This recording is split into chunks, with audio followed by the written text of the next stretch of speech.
yang ada di tangan kita masing-masing, halaman 35.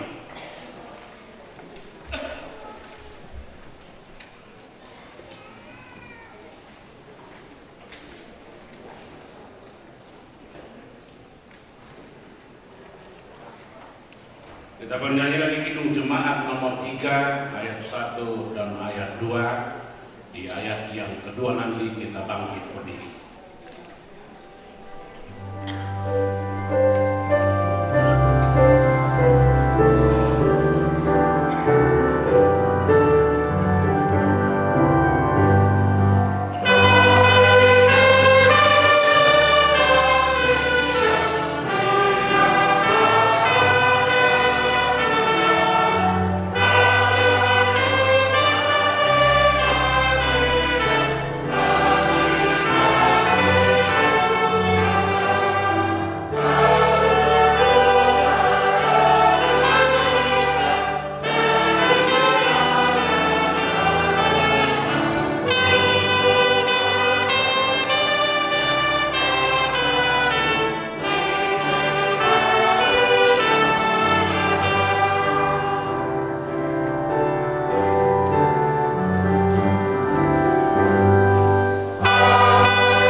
Serahkanlah hidupmu kepada Tuhan dan percayalah kepadanya, dan Ia akan bertindak. Tolonglah aku ya Tuhan aku, selamatkanlah aku sesuai dengan kesaksiannya. Ketahuilah bahwa Tuhanlah Allah, Dialah yang menjadikan kita dan punya Dialah kita, umatnya dan kawanan domba gembalaannya. Berbahagia setiap orang yang takut akan Tuhan, yang hidup menurut cara yang ditujukannya. Apabila engkau mau mengasihi kebaikanmu, berbahagialah engkau dan berbahagialah kebaikanmu. Tuhan itu adalah kekuatan dan mazmurku. Dia telah menjadi keselamatanku. Suara sorak-sorai dan kemenangan di kemah orang-orang benar. Tangan kanan Tuhan melakukan keperkasaan.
Isilah kehidupan mereka dengan Roh Kudus, agar perkawinan mereka ini senantiasa penuh damai dari permulaan hingga akhirnya.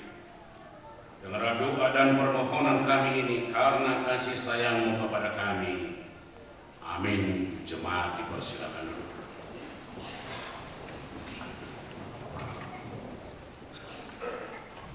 Bapak Ibu Saudara yang kekasih firman Tuhan, yang menjadi renungan dalam acara pemberkatan nikah kedua saudara hari ini, saya ambil dari surat Paulus ke jemaat di Filipi 4 ayat yang ke-8. Demikian firman Tuhan. Jadi akhirnya saudara-saudara, semua yang benar, semua yang mulia, semua yang adil, semua yang suci, semua yang manis, semua yang sedap didengar, semua yang disebut kebajikan dan patut dipuji, pikirkanlah semuanya itu. Saya baca sekali lagi. Jadi akhirnya saudara-saudara, semua yang benar, semua yang mulia, semua yang adil, semua yang suci, semua yang manis, semua yang sedap didengar, semua yang disebut kebajikan dan patut dipuji, pikirkanlah semuanya itu. Demikian firman Tuhan. Bapak Ibu Saudara yang terkasih dalam Kristus Yesus Tuhan kita, dan secara khusus kepada kedua mempelai, Paulus penulis Injil ini dalam pemahaman, dalam keyakinan, semua pemahaman, semua pengetahuan, semua hubungan, semua komunikasi dengan Tuhan harus bermuara dan menggerakkan orang untuk bertindak. Kalau seseorang percaya kepada Tuhan, kalau seseorang mempunyai hubungan yang akrab dengan Tuhan, kalau seseorang merasa diri adalah orang benar, orang percaya, orang yang mempunyai kebersamaan dalam Tuhan, dalam ibadah, dalam segala kelakuan, itu harus terlihat bagaimana ia hidup. Firman Tuhan bukan hanya sebatas diketahui, hanya sebatas dibaca, hanya sebatas menyenangkan, hanya sebatas memberi harapan-harapan, tetapi firman Tuhan harus menggerakkan setiap orang bagaimana ini. Omong kosong orang berkata dia mengasihi Tuhan, tetapi dia tidak mempunyai kasih kepada sesama manusia.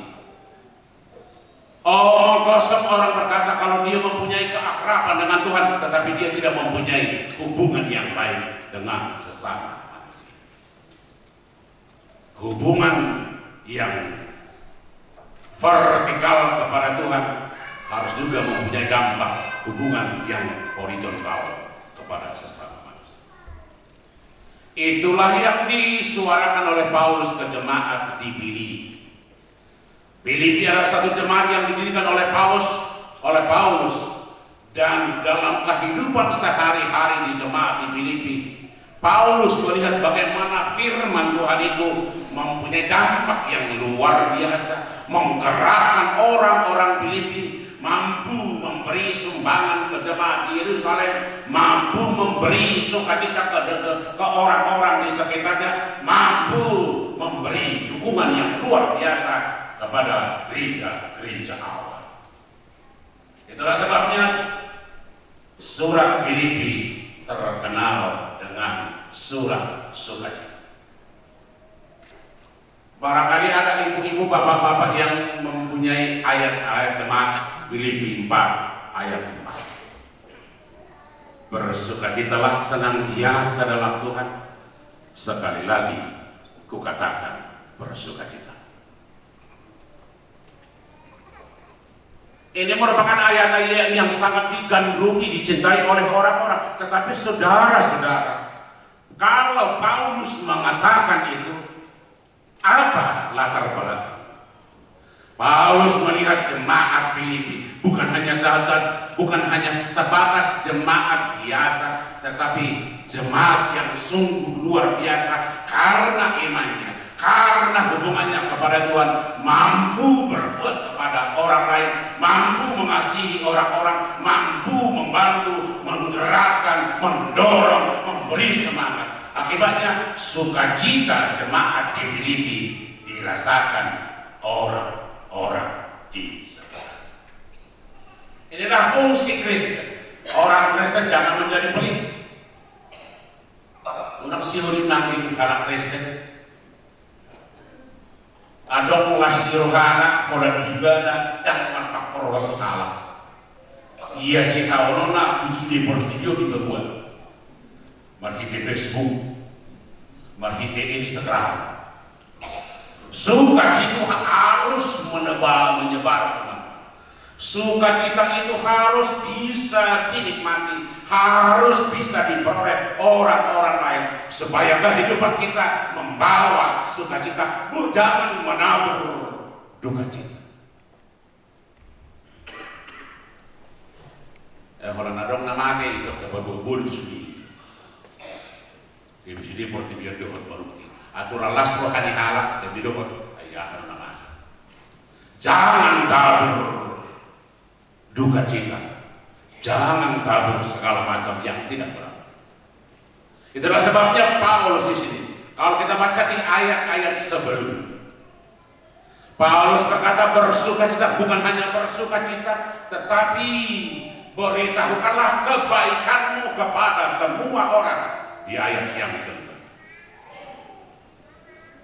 beritahukanlah kebaikanmu, hidupmu, kebaikan Tuhan, perbuatan Tuhan, dan hidupmu harus menjadi saksi-saksi bagi orang lain bahwa kita punya Tuhan yang luar biasa, yang memberikan apa saja, yang memberikan kita pertolongan, sukacita, harapan, semangat, dan sebagainya.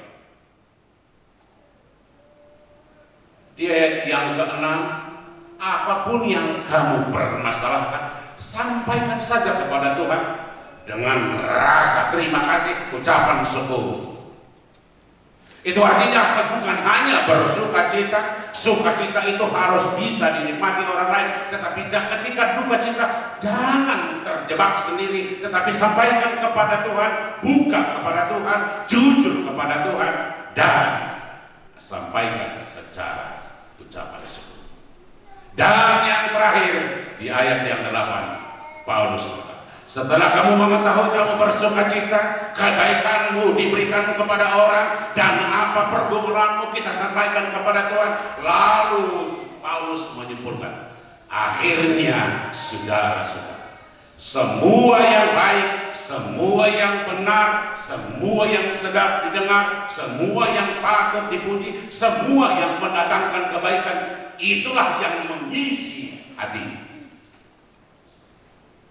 Oleh karena itu yang pertama kepada kedua calon mempelai, hari ini saudara diajak oleh Paulus dalam kesepakatan komitmen saudara membangun rumah tangga. Yang pertama, hiduplah dalam kebaikan hati.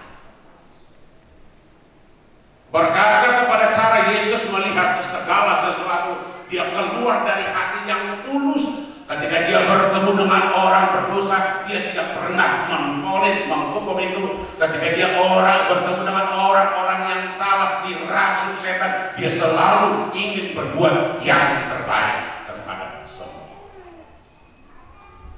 Dia tidak pernah mempersalahkan apakah seorang pelacur yang diadukan oleh orang lain, tetapi dia tidak pernah memvonis itu, mempersalahkan itu, menghukum itu, dan justru dia mau mengajak, mendorong untuk kebaikan. Hati yang baik, pikiran yang baik, cara berpikir yang baik, keputusan yang baik, itu yang pertama. Dengan budak kita non si takut naroah, kalau maringok naroah, marpes tanah kita dulu, mana masuk diundang nama kasih ide mah 200 salam. Namangan 235 nasional lina hal ada orang nasional do terfoto tuh video tak kasihan udah sedikit sonangan tadi tapi orang 5 namangan 235 Kenapa kita hanya mampu menangkap kejelekan? Kenapa kita isi hidup kita hanya ada hal-hal keburukan? Jangan buat kehidupan menjadi tong sampah, menjadi tumpukan-tumpukan keburukan dan ketidakbaikan. Ketika kita menumpuk segala kejahatan, keburukan yang tidak baik, pada saatnya itu akan meledak keluar begitu kebusukan yang luar biasa. Kita melihat segala sesuatu dengan tidak benar. Ini dulu biar-biar. Babungu hamu batu aktaina nami ari anon dum saja kamar pesta di babungu batu tong sampah marsugu babungu se ari satu hari Selasa babungu se ari Rabu na sauna maguda.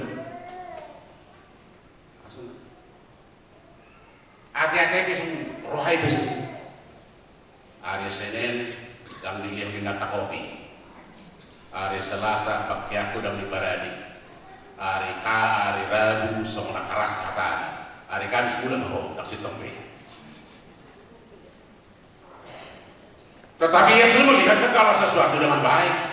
Biarpun orang salah, biarpun ada kekurangan, biarpun ada yang tidak benar, Dia arahkan untuk hal-hal yang semua yang baik, semua yang patut dipuji, semua yang sedap didengar. Arahkan telinga, pikiran, energi, skill untuk melihat segala sesuatu dengan baik.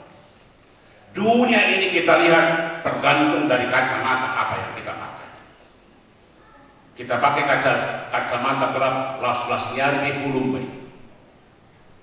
Tetapi kita pakai kacamata bening, segalanya akan jelas dan bersih. Dia akan nampak. Buka hati dengan kebaikan-kebaikan. Jangan pernah kehidupan kita buat menjadi tumpukan-tumpukan permasalahan. Ada tiga tipe manusia dalam kehidupan sehari-hari. Tipe yang pertama, dia terjebak dengan nostalgia masa lalu. 10 tahun dah sampai persoalan, saya minum 1 tahun hari. Lu jadi sepatu 10 tahun yang lalu kita beli dan oto pinuai alai kosong 10 tahun dah salpu sehingga juta 1 tahun hari. Sudah jenaroa gitu. Bebaskan hidup dari hal-hal seperti itu. Bebaskan segala, biar enteng kehidupan. Kita lihat segala sesuatu dengan jernih, dengan baik, dengan penuh sukacita. Ini membangun keluarga, ini membentuk suatu keputusan bersama. Sebenarnya memang kita tidak bisa sempurna. Yang sempurna hanya Tuhan. Tetapi bagaimana kita masing-masing bergerak dan ingin berbuat untuk lebih sempurna, lebih sempurna. Sebab dunia ini dicipta oleh Tuhan. Kita baca kitab Kejadian. Apapun yang dicipta Tuhan mulai dari hari yang pertama sampai hari yang kelima, ketika Tuhan melihat sudah baik, jadilah hari pertama. Lalu dicipta binatang dan tumbuhan, lalu Tuhan melihat itu sudah baik, jadilah hari ketiga. Di hari ke-6 Tuhan mencipta manusia, kita baca. Lalu Tuhan sudah melihat itu sungguh amat baik. Oleh karena itu manusia menjadi ciptaan yang terakhir dengan kalimat sungguh amat baik. Oleh karena itu jangan yang baik yang sungguh amat baik itu yang telah ditetapkan Tuhan kita rusak, kita hancurkan. Sebab sejak awal kita dicipta sudah sungguh amat baik. Tetapi melalui kehidupan kita, kebaikan Tuhan itu kita hancurkan, kita rusak, kita bangun. Itu sudah Tuhan. Lalu yang kedua kata Paulus di sini, bagaimana kita kehidupan kita ini harus memahami, mengerti orang lain, merasakan.